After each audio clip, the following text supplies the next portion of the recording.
Bonjour à tous, aujourd'hui nous sommes le 10 juillet 2022. Je reviens à la charge pour évoquer le voyage de monsieur Blaise Compaoré au Burkina Faso, un voyage flash d'ailleurs. Je vous montre d'abord un extrait et puis après je fais mon commentaire. Donc voilà, regardez. Excusez-moi. Blaise Compaoré est tout aussi justiciable comme tous les citoyens devant la constitution burkinabé, et cela ne souffre d'aucune exception. C'est en ces termes que les avocats de la partie civile dans le procès assassinat Thomas Sankara analysent la décision du président Paul-Henri Damiba qui a fait venir celui qui a été chassé du pouvoir en 2014. Des avocats qui fustigent sans détour l'idée de réunir Blaise Compaoré avec les autres anciens chefs d'État, pourtant est condamné à la perpétuité par la justice burkinabé. C'est une attaque contre les juridictions nationales. Cette attaque qui est menée contre l'état de droit par rapport à une défiance ouverte à la justice, mais est très gravissime. Mais c'est un précédent extrêmement dangereux. Nous avons fait tenir un procès pendant 6 mois pour à la fin, sur décision politique, balayer tout ce que la justice a fait. Ces hommes de droit restent mécontents contre l'actuel exécutif burkinabé car un mandat international est émis contre Blaise Compaoré, un mandat remis aux forces publiques pour exécution et malgré tout, tout est foulé aux pieds. Paul-Henri Damiba est pointé du doigt comme celui qui bloque cette décision. Si les juges rendent une décision de justice et l'exécutif en fait un torchon, ça veut dire qu'il y a un problème. Il veut contourner la légalité. Bon, comme il est armé, c'est pas les armes qui bloquent. Mais en tout cas, c'est lui qui a invité M. Blaise Compaoré. C'est lui seul qui peut être, de mon point de vue, indexé. Maître Prosper Farama soutient que l'exécution du mandat d'arrêt devrait être spontanée. Au nom de la réconciliation nationale, rien ne devrait tordre le cou à la justice. Si vous et moi, nous sommes condamnés, que nous essayons de prendre un avion pour sortir du Burkina parce que nous étions cachés, ou que nous essayons d'entrer au Burkina à la frontière, en exécution du mandat qui apparaît, nous sommes interpellés. Bon, c'est une exécution spontanée. D'abord, ils sont dans le mensonge. Et pour moi, c'est honteux de leur part. C'est irresponsable de la part de ceux qui gouvernent un pays comme le nôtre. Pourquoi je dis cela? Vous avez entendu le communiqué lu par le porte-parole. On vous a dit que ce processus de réconciliation n'entravait en rien le cours de la justice. Je crois qu'on l'a tous entendu. Traduction simple, ça veut dire que, oui, si les gens veulent exécuter des mandats, ils peuvent l'exécuter. D'abord, c'est malhonnête. Vous ne faites pas une chose pareille et rejetez la balle sur des pauvres petits fonctionnaires. Loin de s'affaiblir face à cette situation, le collectif des avocats de la partie civile soutient que le peuple ne se laissera pas faire. Mon ami Dindiri, il purge sa peine. Il faut d'ailleurs le dire dignement. Pourquoi Blaise Compaoré, condamné, lui on lui déroule un tapis rouge à la limite. S'il y a des gens qui pensent qu'ils peuvent venir impunément défier le peuple, je crois que c'est la dernière bataille de leur vie qu'ils mènent. Parce qu'elle est perdue d'avance. C'est pas comme ils disent, celui qui se bat pour la chose, c'est pour lui la chose. Le peuple, moi je pense, j'espère, va se battre pour sa chose, pour conserver sa chose. La douleur des victimes du coup d'État de 87 demeure encore énorme selon les avocats. Ils demandent ainsi la mise en exécution sans condition de cette décision de justice pour soulager les victimes. Voilà. Excellent. Bonjour à tous, donc je me présente, Djoubian, c'est mon surnom sur le net, et je suis accessoirement spécialiste de la France et un panafricain très convaincu. Maître Prosper Farama, que je ne connaissais pas du tout, je crois qu'il fait partie des avocats qui assurent la défense des victimes, notamment le capitaine Thomas Sankara. Eh bien, il a fait une brillante conférence de presse. J'ai écouté sa conférence de presse, excellente. Il a dit que la bataille commence maintenant. Ah oui, avec il a beaucoup d'humour en plus. Très intéressant. Il dit que M. Damiba, là, avec son treillis, avec ses armes, il veut défier le peuple. Parce que le peuple, c'est le peuple qui a foutu dehors Blaise Compaoré en octobre 2014. Souvenez-vous. Voilà. c'est le peuple, c'est pas un individu. Et quand on dit qu'on est en démocratie, c'est le peuple qui est souverain, c'est-à-dire c'est le peuple qui est le patron, et pas le contraire. Vous voyez, alors, moi, la seule expérience que je constate dans ça, c'est que je dis, Damiba, en fait, ça y est, il a grillé ses cartouches en peu de temps. Donc c'est intéressant, d'une certaine façon. Oui, parce que certains, beaucoup plus malins, parce qu'il n'est pas malin, visiblement. Hein, il n'a pas de charisme, ça se voit hein, que les Français, limite, il me fait penser à, vous savez, les trucs des enfants, là. Comment vous appelez ça? On met le doigt et puis voilà, les espèces de marionnettes là, et puis on le fait parler, voilà. Il me fait penser à ça. Et lui, c'est flagrant, hein. Et oui, ah, c'est impressionnant. Donc du coup, en peu de temps, hein, il a grillé ses cartouches. C'est fini pour lui, aucune crédibilité, zéro. Et là, il aura affaire au peuple. Et il est jeune, il est très jeune, ce garçon. C'est ça que en fait, c'est ça qui est dommage, en fin de compte. Je vous dis ça souvent, je dis que des gens comme Alassane Ouattara qui sont 80 ans, hein, au moins. Bon, tu te dis, le mec, c'est 20e siècle, voilà. Hein. Tu essaies de comprendre, tu essaies de réfléchir. Mais quand là, on a combien 35-40 ans, donc très jeune. Moi, quand je dis jeune, c'est par rapport à moi, hein, bien évidemment. Il est très jeune, une différence d'âge très importante par rapport à moi. Donc, je me dis, mais si vous voyez ma façon de fonctionner, mais moi, je crois que j'ai la prétention de dire que je suis un homme qui est progressiste. Enfin, en tout cas, faire évoluer les choses pour faire que tout le monde gagne. Voilà. Vivre avec son temps, surtout. Voilà. Or, là, ce garçon, il est en train de faire le boulot pour réintroduire Blaise Compaoré. Vous vous rendez compte? Et là, il fait entendre que oui, rien ne sera fait pour entraver la marche normale de la justice. Et ça, c'est théorique. Dans la pratique, Blaise Compaoré, c'est le moment de le saisir. Mais oui, là, il serait rentré dans l'histoire d'Amiba. Ah oui, bouya, voilà. Et c'est de là, quand j'observe chacun de nous, moi j'observe, je vous dis, moi j'adore observer les gens. Parce qu'on en tire beaucoup de leçons. Quand je l'observe, je dis, mais voilà, en fait, c'est l'être humain. Vous avez, comme je dis souvent, il y a des gens généreux, il y a des gens ingrats, il y a des gens qui sont trouillards, il y a des gens qui sont courageux, voilà, il y a de tout. Et donc, lui, c'est un trouillard en réalité. Et il y a des images, enfin, les images qui m'ont frappé. Quand, vous pouvez regarder, hein, il y avait justement la rencontre Blaise Compaoré, là-bas à Ouagadougou, la fameuse rencontre, d'ailleurs, qui est un flop total. D'ailleurs, je m'en félicite que ce soit un flop. Et tous les gens honnêtes s'en félicitent, bien entendu. Pourquoi? Parce qu'on nous disait que c'était 5 dirigeants, 5 anciens présidents du Burkina Faso qui allaient se rencontrer pour soi-disant la réconciliation. Bon, on veut se réconcilier en, comment dire, en faisant du déni. On veut se réconcilier en méprisant le peuple. Non mais n'importe quoi. Donc, ce qui m'a frappé, hein, et en même temps ça confirme ce que je pense quand je dis j'observe beaucoup les gens. Blaise Compaoré, c'est un trouillard, mais c'est pas maintenant que j'ai constaté, mais là, ça s'est confirmé. Mais vous savez, regardez les images, hein, très franchement, c'est ça qui m'a frappé. Il avait peur. C'est-à-dire qu'à un moment donné, il sent que depuis qu'il a quitté la Côte d'Ivoire, on peut le choper à un moment ou à un autre. Que rien n'est gagné. Que rien n'est gagné. Et je vous dis, deux fois, il n'y a pas besoin de faire des discours, il n'y a pas besoin de faire des blablabla. Il faut juste observer les gens. J'observe. Donc quand je vous dis ça maintenant, ceux qui ont vu, ceux qui ont constaté, c'est tant mieux. Mais ceux qui n'ont pas fait attention, revoyez les images, vous allez voir. On voyait qu'il avait peur. Il avait peur, le monsieur. Il dit, regardez, ça c'est une vie, ça. C'est une vie, ça.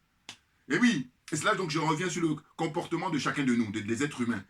Thomas Sankara, c'est la classe, c'est le courage, c'est la dignité, l'homme intègre. Et quand il parle de le Burkina Faso en tant que pays des hommes intègres, en fait, c'est un défi. Ah ben oui, c'est un défi d'abord pour tous les Africains, bien entendu, parce que le Burkina Faso, c'est surtout en Afrique.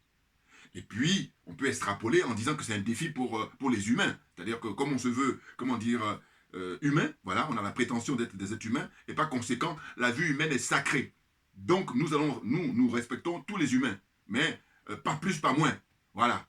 On n'est pas considéré, hein, comme les autres ont fait comme erreur, hein, comment dire, je dis qu'ils ont l'apparence d'êtres humains, mais ce ne sont pas des êtres humains. Reconnaissez-le, bien entendu. Vous voyez, donc là, c'est un flop total. Sur 5 présidents, il n'y en a que 2 qui ont pu se rencontrer, c'est-à-dire Blaise Compaoré et puis son autre confrère ou compère ou homologue, je ne sais pas, voilà, voilà. Ils sont 2 sur 5. Autant dire que c'est pas la peine. Un truc en fait, d'amateurisme, on ne sait même pas, parce que ça veut dire qu'ils ont concerté personne. Et d'ailleurs, il y a une image aussi qui m'a beaucoup frappé. Ce sont les partisans de Kaboré, hein, celui qui était là auparavant, qui était renversé par les militaires là. Ces partisans sont allés devant son domicile. Ils disent, tu bouges pas. Ah ça, j'adore ça. Ah bah oui. Ah ça a de la gueule ça. Ça mérite d'être repassé ça. Ah bah oui. Les partisans de Kaboré, ils sont allés devant son domicile pour dire que tu bouges pas. Tu vas pas à cette réconciliation là. C'est très très intéressant. Mais bien entendu. Non mais attendez. On peut manipuler une petite partie d'ailleurs de l'élite là, hein, avec Damiba et compagnie. Mais par contre, on ne pourra pas manipuler tout le peuple. Donc les choses sont claires là. Voilà. Et là, ils sont ridicules. Et comme le ridicule ne tue pas, attention, le ridicule tue, mais à petit feu. Et ça dépend des personnes. Blaise Compaoré, il est rongé parce que je crois que comment on appelle ça,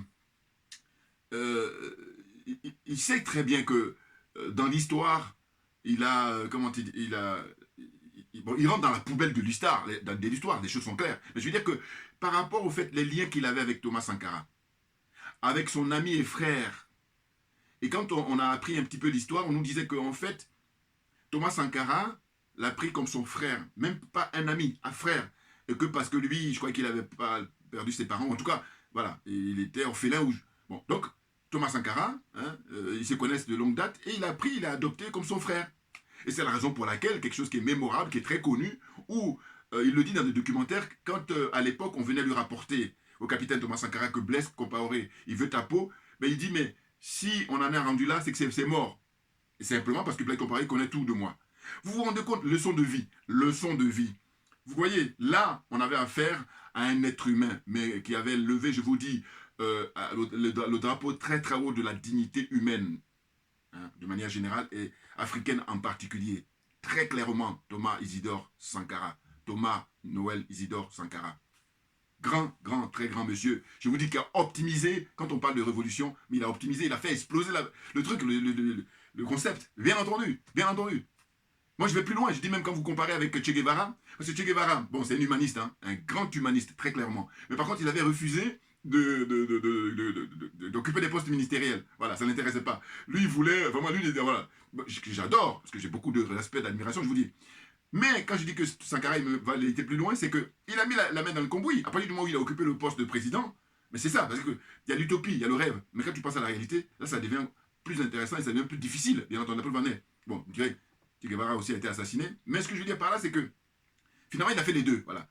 Il a fait les deux. C'est-à-dire qu'il a aspiré, comment dire, à un idéal, et puis quand il a pris les fonctions, il a mis ça en pratique.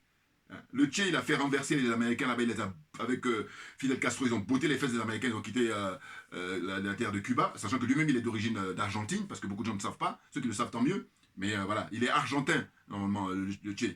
Mais comme il est humaniste, eh ben, il s'est battu sur tous les territoires, j'allais dire, sur tous les continents, parce qu'après, quand ils ont accompli leur mission pour renverser les Américains, et puis mettre Fidel Castro en poste, eh ben, Castro lui a proposé des postes ministériels. Il a dit non, ça ne m'intéresse pas. Moi, je vais aller comment dire, sauver les autres frères qui sont dans le monde entier, notamment en Afrique. Et du coup, il débarque au Congo. Congo, à l'époque, Kabila père. Et eux, ils étaient les maquisards, ils étaient dans les montagnes là-bas. Et simplement, il a fait ce qu'il a pu. Il a essayé de les aider, mais les mecs, ils sont en train de se bourrer la gueule. Et puis les femmes et tout ça. Non, non, mais j'ai déjà parlé dans mes vidéos anciennes, mais je me suis dit, voilà. Donc, c'est des gens chapeau bas. Hein. Total respect. Et oui, c'est des gens dignes. Voilà. Donc leur mémoire, on ne le saluera jamais assez. Donc pour revenir à le voyage de Blaise Compaoré, voilà. Mais il y a tellement de choses à dire, parce que ça donne à réfléchir. Pourquoi? Mais parce qu'au fond, je vous dis, la France, qui pilote tout, hein, qui est la marraine, hein, qui est le sponsor numéro 1, eh ben, c'est elle qui décide les agendas. Je ne sais pas qu'est-ce qui lui est passé par la tête là, en croyant qu'elle a affaire encore à une génération comme ça qui n'avait pas assez de recul. Nous, on a assez de recul, bien entendu. Ah bah oui. Et j'ai dit, on ne lâchera rien parce que c'est nous qui avons raison. C'est tout. Point barre. Hein, le débat est clos. On ne lâche rien parce que c'est nous qui avons raison. Et on a toutes les démonstrations. À travers mes vidéos, quand vous regardez, ceux qui sont honnêtes, ils vont le reconnaître. Et ceux qui sont malhonnêtes, j'ai pas le temps, Assimi Goïta. J'ai pas le temps, nous n'avons pas le temps, Assimi Goïta. C'est clair. Mais qu'est-ce que ça veut dire? Donc là, un truc d'amateurisme, un truc de, comment dire, mais simplement, comme je vous dis, ils n'aiment pas les Noirs, ils n'aiment pas les Africains, c'est des négrophobes, ils n'aiment pas les Noirs. Et donc, ils ont un mépris profond pour l'Africain, ce qui fait que ça donne ces gens de scène-là. Mais ça veut dire quoi? Monsieur Blaise Compaoré doit venir répondre devant la justice de son pays, de son peuple, pour le respect de ce peuple-là, qu'il a tyrannisé pendant 27 ans. Dictateur pendant 27 ans. Il a fait nier, qu'on appelle ça, les bienfaits, hein, la révolution qu'a menée Thomas Sankara, dont lui-même il faisait partie. C'est là où vous voyez les gens qui sont des cupides, des gens qui sont des idiots, des gens qui sont des ingrats, des gens qui n'ont aucune personnalité. Voilà. Moi, c'est ce que j'appelle en fait. Vous savez, dans un film, vous avez les acteurs principaux, vous avez les gens qui vont jouer des seconds rôles, et puis vous avez les comment ils appellent ça, les figurants, vous voyez. Et puis après, il y a ainsi de suite. Vous voyez, Donc, d'une certaine façon, quand on regarde l'histoire africaine en général et l'histoire du Burkina Faso en particulier, pour moi, Blaise Compaoré, quand on a quelqu'un comme le capitaine Thomas Sankara, qui est un acteur principal, et lui, c'est un euphémisme de dire ça, hein, parce qu'il a fait exploser hein, tout le concept. Voilà. Et, il crève le cran. Voilà. Tu vois, vous comprenez ce que je veux dire? Alors que Blaise Compaoré, pour moi, il est... si je suis gentil, je dirais figurant. Si je suis gentil. Parce qu'on pourrait même dire aussi que c'est un... Vous savez, il y a des gens comme ça, quand il y a dans le cinéma, il y en a qui sont de passage. Et voilà, lui, il est du passage. Voilà. J'oublie le terme là, mais voilà. Parce que figurant encore, il est de passage. Vous voyez? C'est incroyable. Un minable. Il prend la nationalité ivoirienne. Vous vous rendez compte? Et là, Damiba, je vous dis, même Blaise Compaoré, lui, bon, encore il a un certain âge, bon. Mais Damiba, lui, ça y est, il a grillé ses cartouches, là, je sais pas. Bon, maintenant, comme on dit, on peut toujours se racheter. Mais là, pour se racheter, eh ben, tu vas avoir le courage, mais ça va être plus difficile maintenant, puisque quand il est venu là pendant 48 heures, il fallait le choper, là. Voilà. Et là, pour le coup, hein, on t'aurait même mis après Sankara. Ah oui, oui, oui.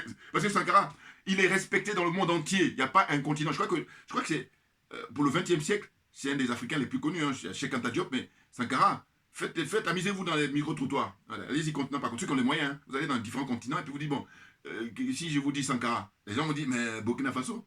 Et puis il y en a d'autres, on va citer leur nom. Non, je ne vois pas de quoi vous parlez. Vous faut boigner. Allez-y, faites micro-trottoirs dans différents continents. Vous faut boigner. Je ne sais pas. Je ne sais pas qui. Voilà. Ouais, hein. Et puis, quand je dis vous faut boigner, il y en a d'autres en plein. Bongo, on ne le connaît pas. Qui encore? Ils sont plein. Il y a Singbe et il y a Dema. On ne connaît pas. Plein comme ça. Alors que Thomas Sankara, je vous dis, moi j'ai été à la projection de différents films, hein, documentaires sur lui. Et celui que je vis en dernier, c'est fait par un Suisse. Mais excellent, excellent. Et là, il y avait des débats après.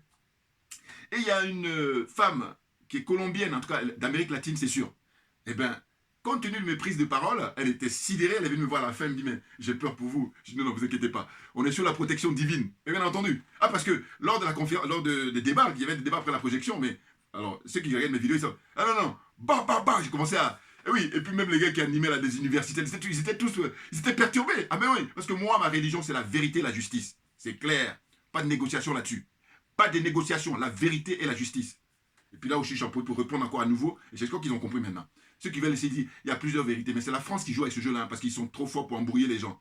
Mais j'ai dit, mais, moi quand je dis la vérité, c'est par rapport au mensonge. Et les mêmes personnes, quand on dit que quelqu'un a menti, ils disent, oui, il a menti. Oui, c'est le mensonge. Mais quand tu dis qu'il y a la vérité, ils disent, oh, mais il y a plusieurs vérités. Non, mais de quoi? Ferme-la. On ne peut pas m'embrouiller, hein. Ah, mais non. Donc je dis que je parle de la vérité qui répond au mensonge. C'est tout, point barre. Allez, le débat est clos. Non, donc, pour dire quoi? Pour dire que, franchement, on en tire les leçons sur l'attitude humaine. Eh oui, parce qu'au fond, qu'est-ce qui se passe? Ça nous donne à réfléchir toujours pareil. Le pouvoir en place actuellement en Côte d'Ivoire avec M. Alassane Ouattara, depuis le renversement du président Laurent Gbagbo. Et d'ailleurs, ils sont tous mouillés. Ah ben, bien entendu. Là, j'en profite, hein. Comme je dis, ma religion, c'est la vérité et la justice. On a appris quoi? On a appris que, en fait, le président Gbagbo, lui-même à l'époque, il a reçu des fonds de Blaise Compaoré. Que ceux qui savent des choses, qu'ils le disent. Quand je dis il faut vider son sac, c'est ça. Eh oui. Eh bien oui.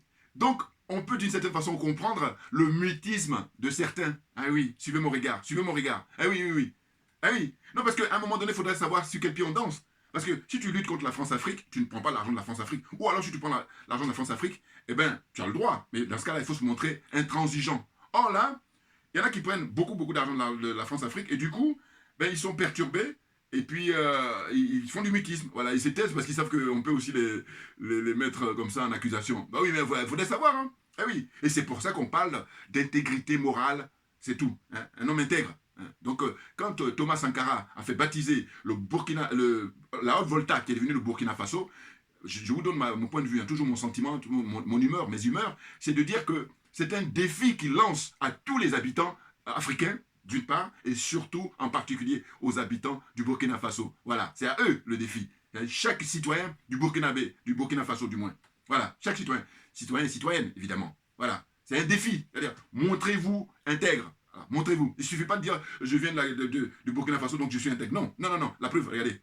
Damiba, intègre, 0. Même, je dis même, moins 50. Parce que je dis, zéro, tu n'as pas de points à rattraper. Alors que tu vas avoir des points à rattraper. Donc, moins 50, voilà. Rapporte tes points d'abord. J'espère que vous comprenez ce que je veux dire. Parce que, voilà, je fais un thème d'image. Et oui, non, mais franchement, les Blaise Compaoré, nous n'en parlons pas. Si je donne moins 50 à Damiba, lui, c'est moins 100. Voilà. Et oui, parce qu'il a l'occasion, en fait, par respect du peuple africain, en général, et le respect qu'on doit au peuple du Burkina Faso, ben de vider son sac. Voilà, et là, il partira en paix. Ah oui, ah ben oui. Oh, là, il est en prison. C'est-à-dire qu'il peut être dans son jet privé, là. Il peut être dans son château en Côte d'Ivoire, je ne sais quoi encore. Hein, mais il est en prison. Et je vous dis que c'est beaucoup plus difficile, ça, même que les barreaux. Parce que les barreaux, c'est clair. Voilà, c'est défini, là, bon. Alors, ça dépend de chacun. Parce qu'évidemment, il y a des gens qui vont se poser les barreaux. Hein, et puis, il y en a d'autres. Bon, enfin bon. Ce qui est sûr, c'est que c'est vrai que, en apparence, tu sais, c'est pas en apparence, puis c'est aussi une question de personne. Il y a des gens qui vont supporter l'adoption. C'est vraiment une question de personne. Voilà. Donc, ce que je voulais dire, c'est quoi? C'est que je dis, mais ils sont tous ténus. Mais bien entendu. Parce que c'est Blaise Compaoré qui a permis que M. Alassane Ouattara vienne au pouvoir. Hein, avec Guillaume Soro. Et Guillaume Soro connaît très bien Blaise Compaoré. Ils ont des liens très très forts. C'est pour ça que je ne peux pas m'empêcher de dire à chaque fois, Guillaume Soro, vide ton sac. Il vaut mieux tard que jamais. Et puis j'allais dire, dépêche-toi, parce que ça nous arrangerait. Ça arrangerait toute la Côte d'Ivoire, hein, les Africains, ça nous arrangerait. Bouya! Ah bah oui. Donc, quand je dis tout s'explique, c'est le fait que, d'une certaine façon, à partir du moment où on protège Blaise Compaoré, mais bien entendu qu'on protège Guillaume Soro et on protège surtout M. Alassane Ouattara. Parce qu'à partir du moment où c'est son allié, j'allais dire, direct, hein, c'est celui qui a assuré la logistique, Blaise Compaoré. Hein. Les rebelles, là, ils sont partis, ils étaient là-bas, ils se sont formés, ils étaient à s'entraîner. On a tous les documents, hein, voilà. Donc j'enfonce une porte ouverte. Bon, enfin, je m'adresse à ceux qui ne connaissent pas, parce qu'il y a des gens qui me suivent et qui ne connaissent pas. Ceux qui connaissent, je dis toujours, tant mieux, voilà. Et oui, c'est un rappel historique qui est hyper important. Donc, en fin de compte, quand on regarde les images, et puis on voit comment les choses se passent, on dit, mais non, mais c'est pas tout à fait étonnant. Mais bien entendu, parce qu'en plus de ça, quand il vient là, au Burkina Faso, pour finalement rester 2 jours, hein, il est arrivé jeudi et il est parti samedi après-midi. Alors que, paraît-il qu'il était parti pour 8 jours. Donc, il avait tellement la frousse, il avait tellement la trouille, qu'il a dit, non, je sens pas les choses, il faut qu'on rentre. J'ai lu les images, quand on le voit là, là avant même que Damida vienne là, lui, il était arrivé un des premiers, mais il est perdu, il a peur, alors qu'il est dans son propre pays. Vous vous rendez compte, j'allais dire c'est malheureux, non, c'est pathétique. C'est incroyable. Vous voyez des gens comme ça, des nazes. Ah oui, ah oui. Et dire que ces gens ont occupé des hautes fonctions, c'est ça. C'est pour ça que quand je les vois, je dis, mais écoutez, moi, je suis à l'aise, hein. Ah ben oui, et puis c'est les jaloux qui vont faire le mal. Sinon, c'est pas jaloux. Je dis que, regardez mes vidéos, je peux occuper le poste, mais je vais même mieux faire qu'Alassane Ouattara, mieux faire comme enfin, beaucoup de gens peuvent mieux faire. Ce que je veux dire par là, c'est qu'ils ne sont pas à leur place. Voilà ce qu'il faut bien comprendre. Je peux même mieux faire que Damiba, là. C'est tout. Parce qu'en plus de ça, qu'est-ce qui se passait que, vous savez, chacun de nous, il y a des gens, comme je vous disais tout à l'heure, qui sont courageux, qui sont téméraires, il y a des gens qui sont trouillards. Mais le gars qui est trouillard, tu lui donnes une arme, et puis tu le protèges, mais il fait le malin. Et c'est ce qui se passe pour des gens comme Damiba ou des gens comme Blaise Compaoré. Mais bien entendu. Et c'est pour ça que je dis, Thomas Sankara, c'est pas n'importe qui. Là aussi, pareil, j'enfonce une porte ouverte. Mais évidemment, un charisme énorme. Combien peuvent parler à François Mitterrand comme il a fait? Limite, lui, ce qu'il a fait à François Mitterrand, mais si on fait encore un rappel historique, mais c'est la scène qu'il y a eu entre Ahmed Sékou Touré et puis le général de Gaulle. Ah oui, regardez dans l'histoire de l'Afrique en général, et surtout la zone francophone, là, voilà, c'est ça. La zone des aliénés, la zone des complexés, des corrompus, encore que la Guinée, grâce à Ahmed Sékou Touré, ils ne sont pas dans le franc CFA. Maintenant, ce sont ceux qui le succèdent, ceux qui viennent après lui, c'est à eux de faire le boulot, parce que, comme on dit, hein, la célèbre phrase de Frantz Fanon, chaque génération doit, découvrir sa mission. Voilà, j'aime beaucoup, hein, je le dis souvent. Mais oui, parce que j'adore, c'est tellement bien dit. Hein. Chaque génération doit découvrir sa mission. 2 options. Soit la trahir, ou soit l'accomplir. Voilà. Ceux qui sont cupides, ceux qui sont aliénés, ceux qui sont complexés, ceux qui sont corrompus, eux, ils trahissent la mission, trahissent la cause. Et nous autres, qui sommes intègres, voilà, nous, on a décidé d'accomplir notre mission. Et on est là-dedans. Et puis maintenant, en fonction des capacités, j'allais dire, matérielles de chacun. Voilà. Et puis la notoriété. Voilà. C'est ça. Vous comprenez? Donc là, ceci expliquant cela, c'est que si Blaise Compaoré, d'abord, il aurait été difficilement arrêtable. Pourquoi? Parce qu'il y a eu un deal qui s'est passé. Là, on le sait maintenant. Hein, et d'ailleurs, c'est expliqué par Maître Farama, là, brillant avocat, hein, vraiment qui a tenu une très très belle conférence de presse. Parce qu'il a mentionné aussi le cas de Norbert Zongo. Vous vous rendez compte? Voilà. Donc, je dis, le deal, ça s'est passé entre M. Ouattara, voilà, et puis Damiba. Hein, c'est-à-dire, il a donné toute la garantie que Blaise Compaoré va aller tranquillement d'Abidjan à Ouagadougou, et puis dans son village là-bas, et puis il va repartir. Sauf que là où nous on a gagné, c'est qu'il est, d'abord, il était dans la trouille, et puis 2, il n'y a eu que 2 présidents sur 5, donc flop. Et puis troisièmement, au lieu de rester 8 jours, il est resté que 2 jours. Voilà. Hein, il arrive jeudi et il repart samedi après-midi. Voilà. Voyez-vous? Non, mais c'est dingue. Donc, en fin de compte, je dis que quand on y réfléchit, on se dit, mais oui, il aurait pu rentrer dans l'histoire d'Amiba. Franchement, là, en mettant en exécution, comment dire, la décision qui a été rendue par les juges ont fait leur boulot. Voilà. Ce monsieur, il y a un mandat d'arrêt contre lui. Il a été jugé par contumace et il est condamné à perpétuité. Donc, dès lors que là, il y a une occasion comme ça de le saisir, il arrive à l'aéroport, boum, allez, on embarque. Et ce qu'a dit Maître Farama, qui est très intéressant, il dit, voilà, Damiba, il est lâche, parce qu'en fait, il n'assume pas ses responsabilités. Puis il est menteur. Voilà. Parce que quand il tient des discours, c'est contraire à la réalité. Parce qu'il veut livrer les pauvres fonctionnaires, parce qu'il y a un simple soldat qui est à l'aéroport, qu'est-ce qu'il va faire? Il va aller arrêter monsieur, monsieur Blaise, sachant que Blaise Compaoré, il est arrivé aussi avec les gardes de Ouattara, les gardes ivoiriens là, qui sont là. Voilà. Et puis il y a, je crois, Ali Koulibaly, qui est un conseiller de M. Ouattara, qui était, je crois qu'anciennement il était ambassadeur de Côte d'Ivoire à Paris, ici, là, je crois. Bon. Tout ça, ce sont des collaborateurs de M. Ouattara. Donc, ils accompagnaient Blaise Compaoré. Donc, vous imaginez, hein, il n'assume pas ses responsabilités et puis il veut que des simples juges ou des simples fonctionnaires, ils puissent... non. Toi, tu es le président, prétendu président du pays, eh bien, assume tes responsabilités. C'est-à-dire qu'en fait, je vous dis, c'est dommage, hein, mais bon, c'est vrai que c'est peut-être... Mais non, mais il faut assumer. C'est pour ça que je dis souvent à beaucoup de gens, je dis, mais allez faire autre chose. Et oui, mais ils ne veulent pas. Pourquoi? Parce qu'en fait, ils viennent pour escroquer les gens et puis ils viennent perdre le temps des gens. Surtout ça. Ah, bien entendu. Ils viennent perdre le temps des gens. Parce qu'il y a des gens brillants, il y a des gens patriotes, il y a des gens intègres qui sont là. Hein. Simplement, l'opportunité ne leur est pas donnée. La chance ne leur est pas donnée. Voilà. Mais cela dit, comme dit Maître Farama, il dit en fait, c'est un défi qu'il lance au peuple et le combat ne fait que commencer. Bien entendu, parce qu'il dit juste qu'un truc, j'aime beaucoup, je ne le connaissais pas vraiment, ou je le regardais comme ça, je l'apercevoir au niveau des images, mais par contre, je ne connaissais pas vraiment. Mais là, je l'ai découvert, mais je dis, mais un brillant avocat, parce qu'il a beaucoup d'humour, il dit, là, ce qui s'est passé jusqu'à présent, c'était l'échauffement. Maintenant, là, c'est l'entrée en matière maintenant. C'est-à-dire que Damiba a défié le peuple, et tu vas avoir affaire au peuple. Parce que Blaise Compaoré a été viré, et là, si vous n'avez pas de leçon, mais vous allez être viré beaucoup plus tôt que vous ne le pensez. Mais bien entendu. Hein? Et là, nous autres, panafricains, très convaincus, évidemment que là, je vous dis, ce sont les soubresauts, hein, c'est la fin de la France-Afrique. Mais bien entendu, je ferai une vidéo là pour rendre hommage au président Archange Touadéra, grand monsieur. Ah oui, non, franchement, moi j'aime beaucoup dire quand bon, c'est mon point de vue, là encore, il faut le reconnaître, hein, je dis, voilà un homme providentiel pour le peuple de la République centrafricaine. Quand on a vu que dans le passé, il y a eu des gens comme Jean-Bédel Bokassa qui ont été l'humiliation totale de toute l'Afrique en général, et puis des Centrafricains en particulier, eh bien toi, Dira, il est en train de relever le défi là. Parce qu'il est audacieux. C'est un mathématicien. Non, mais je veux dire, j'adore, voilà. Surtout quand je vois que le monsieur continue à donner des cours alors qu'il est président de la République. Il va enseigner encore à l'université là-bas à Bangui. Mais on est dans l'excellence. Et moi, j'adore l'excellence. Enfin bon, bref. Donc, je reviendrai là-dessus. Donc, c'est pour dire que monsieur, Blaise Compaoré, qu'il ne soit pas arrêté, c'est pas vraiment étonnant. Hein. Il a le soutien, il a du lourd, la France d'abord. Hein. Et puis, il y a monsieur Ouattara qui est venu là. Hein. Il y a des militaires ivoiriens et les policiers ivoiriens. Tous ils sont là pour... voilà. Bon, cela dit, si Damiba était courageux, là, Blaise Compaoré, parce que c'était un mondiovision, hein, le monde entier a observé ça. C'est pour ça que je dis que, quand je dis que l'élite française, les dirigeants français insultent l'intelligence des Africains depuis des siècles et ils entendent le perpétuer, on en a la démonstration. Donc le monde entier a vu quoi? A vu que, voilà quelqu'un qui est responsable, enfin l'un des responsables de l'assassinat du capitaine Thomas Sankara, eh bien, il est poursuivi par la justice de son pays. Et puis là, on a l'occasion de le coffrer, de lui mettre les menottes dès qu'il arrive à l'aéroport. Eh bien là, non. Mais malgré ça, je dis, avec toutes les garanties que lui ont données, je vous dis, quand je regarde les images, je dis, mais voilà, il a la trouille, ça se voit. Et c'est là où je dis, mais voilà, pour moi, ça montre bien l'être humain.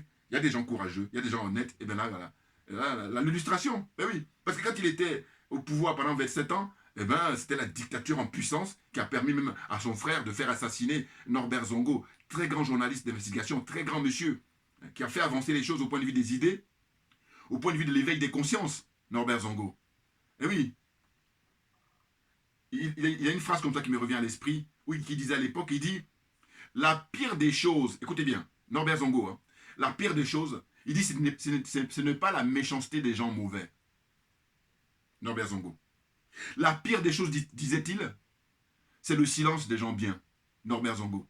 Et là, du coup, moi, j'en profite pour enchaîner sur Tikenja et Alpha Blondy. Ah, toujours, on revient à la charge. Et oui, parce que j'ai même un collègue qui m'a envoyé en 2 minutes, un TikTok, là, je sais pas quoi, l'intervention d'Alpha Blondy récemment, qui était invité dans les médias français. Bon, je reprends que j'ai déjà fait 2 vidéos sur Alpha Blondy pour dire que, écoutez, ces gens-là, ce sont des lâches. Et ce sont des soldats de la France-Afrique. Eux, ils sont dans la branche culturelle. Parce que dans la France-Afrique, vous avez la branche militaire, vous avez la branche politique, vous avez la branche business. Il y a différentes branches. Voilà. Et puis la branche culturelle, c'est Tikenja, RFI, Alpha Blondy, France 24, tout ça, voilà. Ça, c'est la branche culturelle. Bon, sachant que RFI, eux aussi, c'est branche information qui est très lourd. Hein. Bien entendu. Bien entendu. Vous voyez, donc, la pire des choses, c'est le silence des gens bien. Si on peut dire qu'ils sont bien. En tous les cas, je dis Norbert Zongo, voilà, on ne pourra jamais l'oublier. Bien entendu. Ah oui, on pourrait même dire que ce sont nos dévanciers. Brillant homme, qui a été comme ça assassiné, voilà, tranquillement. Et là, pareil, qu'est-ce qu'ils veulent? Ben, ils veulent qu'on parte tout ça en perte et profit. Et je dis que s'il y a un pays au monde qui est mal placé pour dire aux Africains d'oublier leur passé, c'est la France. Pourquoi? Parce que moi j'y vis et ça va bientôt faire 40 ans et je vais vous dire. D'ailleurs, c'est pour ça que je me définis comme étant accessoirement seulement spécialiste de la France. Un exemple. Mais dites-moi, moi par mon expérience de vie ici, mais je crois que c'est le pays au monde mais qui fait des commémorations à ne pas en finir. Vous en voulez, même si vous n'en voulez pas, alors on vous le donne, on vous le sert.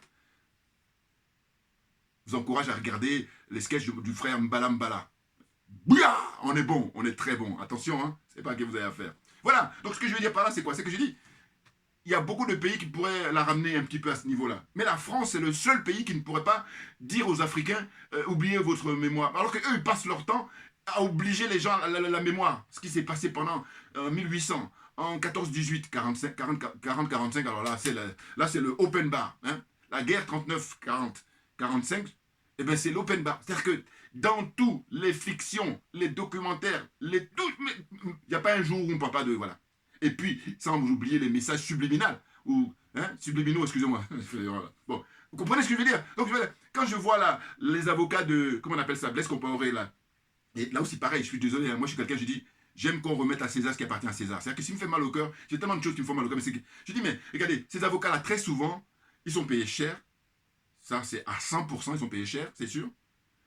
Et puis deuxièmement, mais c'est de l'argent des Africains. Ah, ça me fait mal. Enfin bon. Ah mais, vous savez, on a la grosse sur la patate. Mais non, mais parce que la justice n'est pas respectée, c'est tout. Si la justice est respectée, quand la justice est respectée, donc tout le monde est gagnant. Voilà. Nous, on est dans cette démarche-là. C'est pour ça que je dis toujours que moi, ma religion, c'est la vérité et la justice. Pour que tout le monde soit gagnant. Oh là non, on a des gens qui sont ultra minoritaires et qui narguent le peuple en permanence. Hein, qui méprisent le peuple, qui méprisent les gens. Donc ce gars-là, qui est défenseur de Blaise Compaoré, qui était sur les plateaux, les médias français la dernière fois, il disait que oui, faut pas regarder dans le rétroviseur. Ah bon? Monsieur, vous êtes français, vous êtes mal placé, parce que vous passez votre temps à regarder dans le rétroviseur, à tel point que vous ne vivez que sur ce qu'a réalisé vos anciens. Voilà. Vous-même, vous ne cogitez pas, parce que vous êtes des fainéants, vous êtes des paresseux. Voilà. Mais oui, au lieu d'adapter, hein, de vivre avec votre temps, là, tout ce qui est en pratique là, dans la politique française, mais c'est que des trucs qui datent de Napoléon, des trucs qui datent de Louis XIV et tout ça. Hein, des trucs qui datent de Colbert, le Code Noir. Vous vivez là-dessus. Et là, vous avez le culot de dire aux Africains, il ne faut pas regarder dans le rétroviseur. Non mais franchement, j'ai envie de dire la phrase facile, la charité bien ordonnée. Mais bon, on n'a pas le temps. J'ai pas le temps à Simi Goïta. N'importe quoi. Franchement. Mais bon, je vous dis, tout s'explique. Comme ils ont des corrompus comme Alassane Ouattara, comme ils ont des corrompus comme Macky Sall, comme Patrice Talon, hein, comme Faure Yacine Bella, comme... la liste est longue. L'autre du Tchad, là. Voilà. Puis même Damiba, lui, il a vidé son... Enfin, je veux dire, il a vidé son sac. Non, il n'a pas vidé son sac. Mais par contre, il a grillé ses cartouches, voilà, au sens figuré. Hein. Ouais, au sens figuré, parce que bon, pour l'instant, il a encore les armes là. Mais bon, de toute façon, avant lui, je blesse qu'on peut aussi avec les armes, donc on a pu le dégager. Donc c'est pour dire que le peuple va le dégager beaucoup plus tôt qu'il ne le pense. Là, il fait son petit malin là. Mais c'est dommage, hein, il est jeune, tout jeune, voilà. N'importe quoi. C'est même pour ça que finalement, au niveau de l'âge, c'est peut-être pas ça finalement le plus important. Mais oui, parce qu'il y a des gens qui sont jeunes et qui sont vieux. Voilà, Damiba est vieux. Voilà, comme je dis pour Macron. Voilà. En apparence, c'est-à-dire de manière physionomique, hein, il est jeune physiquement, c'est vrai. Mais par contre, dans la tête, il est vieux. Voilà. Donc là, les Français l'ont mis là pour essayer de préparer le terrain pour faire revenir Blaise Compaoré. Est-ce que vous trouvez que ça a du sens? Voilà, ils ne sont pas sérieux. Mais non, mais ils n'en sont pas assez près. Oui, parce que eux, ils sont sans foi ni loi. Donc, à partir du moment où tu es dans ces dispositifs-là, rien de... Voilà. Ils sont là pour faire une fuite en avant, pourvu que ça mousse, et puis qu'ils trouvent leur compte. Voilà, c'est tout. Mais là, je vous dis, nous, qui sommes pour vivre avec notre temps, qui sommes pour refuser l'anachronisme. Nous avons beaucoup de respect pour le président, son excellence Vladimir Poutine. Ah oui, mais ça je le dis avec plaisir. Et moi, parce qu'il y a certains frères qui sont gênés. Non, il ne faut pas être gêné. Parce que je dis, écoutez, dites-moi, ce qu'on a connu et ce qu'on continue à connaître avec les Français, je ne crois pas qu'on connaîtra pire. Je ne crois pas un seul instant. Ah ben oui, non, je suis désolé. Maintenant, dans les commentaires, allez-y. Dites-moi, parmi les pays qui ont colonisé les pays, c'est-à-dire vous avez les Anglais, vous avez les Espagnols, vous avez les Portugais, vous avez les Néerlandais, vous avez les Belges, les Italiens. Dites-moi, pour moi, la France, c'est le pire. La preuve en est, ils ne veulent pas lâcher le morceau. On est au XXIe siècle, les autres ont lâché le morceau, ils ne laissent pas. Donc c'est là que c'est pour ça qu'il me fait dire que non, eux, c'est les pires. C'est les pires. Vous voyez? Donc je dis, Vladimir Poutine est en train de faire un travail remarquable de chirurgie. Et là, il a parlé, là, je crois qu'il y a 24 heures, ou il y a 48 heures, où il a mis en garde à nouveau les Occidentaux, les Américains en tête, et puis les Anglais, les Français, les Canadiens, tout ce monde-là de l'OTAN, l'empire du mensonge là. Il leur a dit, on n'a pas encore commencé les hostilités. Là, pour l'instant, on est dans la musgueule. Ah, moi, je résume à ma manière. Mais en tout cas, il leur a fait comprendre que, pour l'instant, il n'a pas encore, comment dire, sortir la tirée lourde. Il ne parle même pas de, comment on appelle ça, nucléaire. Non, parce que nucléaire, ça, c'est vraiment le dernier. Mais il avait déjà dit le 24 février dernier. Voilà. Mais, franchement, ce monsieur, quand j'ai dit qu'on dit qu'il a les couilles, mais là, pour lui, il faut trouver encore plus, parce que c'est un euphémisme que de dire ça. Eh oui, il leur dit, là, les yeux dans la caméra, il dit, là, pour l'instant, bon, en même temps, ce qui est génial, c'est que tu vois l'intelligence du monsieur, il dit, on n'a pas fermé la porte pour les discussions, on n'a pas fermé la porte pour les négociations. Donc, mais dépêchez-vous, parce qu'après, ce serait trop tard. Ah ben oui, là, tu dis, moi je dis, c'est le mari des garçons. Voilà, c'est-à-dire en Afrique, on dit, mari des garçons, ça veut dire tout dire, voilà, vous avez compris. Ah oui, non, ils ne rigolent pas, hein. Ils ont tous la trouille là. Le malin qu'ils peuvent faire, c'est que sur les Africains qu'ils peuvent faire malin. Mais il faut malin sur les Africains parce que les Africains, certains en tout cas, veulent bien. Ils veulent bien parce qu'ils sacrifient la dignité africaine par des miettes. Voilà, les Alassane Ouattara, de cette zone-là. Voilà. Paul Biya. Voilà. Je cite Paul Biya aussi parce qu'il y a des gens de l'Afrique Média là. Eux, leur terminus, c'est Paul Biya. Voilà. Afrique Média, pourtant, je les soutiens parce que je dis qu'ils ont des gens très brillants, ils ont des gens très cultivés, ils ont des gens vraiment, voilà, qui assurent au niveau de l'analyse géopolitique ou géostratégique. Mais par contre, leur terminus, c'est Paul Biya. Eux tous.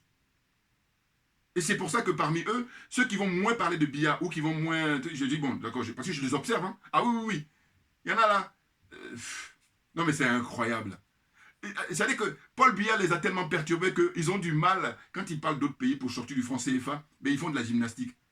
Voilà. Pourquoi? Mais parce qu'ils savent que Paul Biya ne sort même pas là du franc CFA. Donc, c'est difficile. Alors que si ils étaient libres, moi je le suis, hein, c'est pour ça que j'ai pas de problème. Ah oui, je dis par là que quand tu es libre, mais il n'y a rien de tel. Il n'y a rien de tel que la liberté. Bah oui. Alors que eux, ils sont coincés. Hein? J'ai écouté un là qui est peut-être Yamba, il est très brillant, mais par contre, quand on arrive sur la question du CFA, parce qu'il expliquait ce qui se passait en République centrafricaine avec le président, comment dire, Touadéra, qui met en place là, voilà, la crypto-monnaie pour la monnaie nationale là-bas du pays. Eh bien, à un moment, on lui dit, mais pourquoi ils ne sont pas directement du franc CFA? Et puis là, il dit, non, c'est compliqué. Mais... Bon, ça dépend des pays. Mais un pays comme le Cameroun, demandez au professeur Nicolas Gbou, il va vous donner les recettes. Il le donne dans son bouquin qui est plus de 200 pages. Voilà.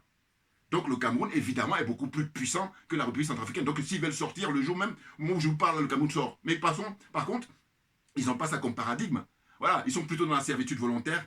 Et les miettes que Paul Biya donne pour Afrique Média, eux, ça y est, ils sont tous perturbés. Tous les Camerounais sont... Attends, je ne parle pas de ceux qui sont contre Paul Biya. Voilà, ceux qui sont contre Paul Biya, total respect. Voilà, et eux, ils ont compris. Alors quand je dis ceux qui sont contre, mais quand tu es contre et puis tu refuses la France-Afrique, parce que si tu es contre Paul Biya et que tu es pour la France-Afrique, là, non, ça ne m'intéresse pas, parce que je dis on ne va pas tourner en rond. Voilà. Donc vous comprenez ce que je veux dire? Mais sinon, tous ceux qui directement ou indirectement soutiennent Paul Biya, mais j'ai dit, mais ils sont tous perturbés. Ah oui, parce que ce monsieur, attendez, il est resté, enfin il est toujours au pouvoir, plus de 40 ans. Et quand on demande le bilan, il n'y a que dalle. Que dalle. Regardez là les infrastructures au Cameroun. Bon, enfin, je m'arrête là, parce que je voulais parler tout à l'heure de... Donc, pour terminer là, ma vidéo, je disais que M. Ouattara a intérêt à protéger à mort Blaise Compaoré, parce que si Blaise Compaoré est mis à nu, est mis à poil, lui, il va suivre. Et comme il n'a pas envie de suivre, donc on essaie de garantir la sécurité et l'intégrité de Blaise Compaoré. Mais la nature est tellement forte que tout, c'est que Blaise Compaoré, quand vous regardez les images, vous voyez que ce monsieur, il a tellement peur qu'il est resté 2 jours au lieu de 8 jours. Voilà. Donc là, pour le coup, on a quand même gagné, voilà, d'une certaine façon. Sachant que l'idéal aurait été qu'on l'arrête là, devant le monde entier, voilà, qu'il aille goûter à la prison. Et ça, c'est minimum. Voilà. Parce qu'on n'est pas en train de le fusiller là. Et même ça, ils ne veulent pas. Mais c'est la justice divine qui va régler son compte. c'est la justice divine qui va régler leur compte. Sinon, c'est trop facile. Sinon, c'est trop facile. Voilà, je vais m'arrêter là aujourd'hui et vous dire que voilà, merci à vous tous pour votre attention. Merci pour votre, fidélité. Et puis, on lâche rien parce que voilà, vous voyez, on est au taquet. C'est nous qui avons raison. Merci beaucoup. À bientôt.